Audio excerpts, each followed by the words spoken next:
Hi welcome back to our YouTube channel. ఈరోజు మన వీడియోలో సెల్ఫ్ ఇండక్టెన్స్ గురించి మనం మాట్లాడుకుందాం. సెల్ఫ్ ఇండక్టెన్స్ అంటే ఏంటంటే సింపుల్గా చెప్తున్నాను చూడండి.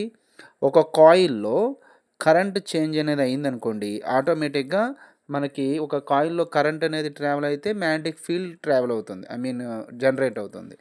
మ్యాగ్నెటిక్ ఫీల్డ్ జనరేట్ అయిందంటే ఆటోమేటిక్గా ఆ కాయిల్లో మ్యాగ్నెటిక్ ఫ్లక్స్ కూడా క్రియేట్ అవుతుంది.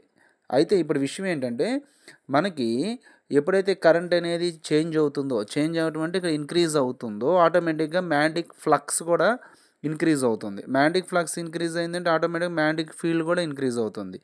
ఎప్పుడైతే ఈ మ్యాగ్నెటిక్ ఫ్లక్స్ ఇంక్రీజ్ అవుతుందో ఆటోమేటిక్గా ఆ కాయిల్లో ఇండ్యూస్డ్ ఈఎంఎఫ్ అనేది జనరేట్ అవుతుంది. ఎలక్ట్రోమోటివ్ ఫోర్స్ అనేది జనరేట్ అవుతుంది అనమాట. ఇదే సెల్ఫ్ ఇండక్టెన్స్ యొక్క కాన్సెప్ట్. దీన్ని మనకి ఫారడేస్ గురించి ఎక్స్ప్లెయిన్ చేయడం జరిగింది. దాని ఫార్ములా కూడా ఇక్కడ ఉంది, ఒకసారి చూద్దాం. ఫార్ములా కానీ మనం చూసినట్లయితే V equal to minus L into DI by DT. ఇక్కడ ఎల్ అంటే ఇండక్టెన్స్, డిఐ అంటే changing current with respect to that time. దీని గురించి మనకి ఫారడేస్ అండ్ లెంజ్ ఇక్కడ మనం చూసినట్లయితే లెంజ్ లా కూడా ఉంది, ఒకసారి చూడండి చాలా జాగ్రత్తగా. వీటి యొక్క యూనిట్స్ హెన్రీస్గా తీసుకోవడం జరుగుతుంది. 1 henry means 1 volt induced EMF is produced when the current changes 1 ampere per second. వాటి యొక్క సిగ్నిఫికెన్స్ మనం చూడొచ్చు.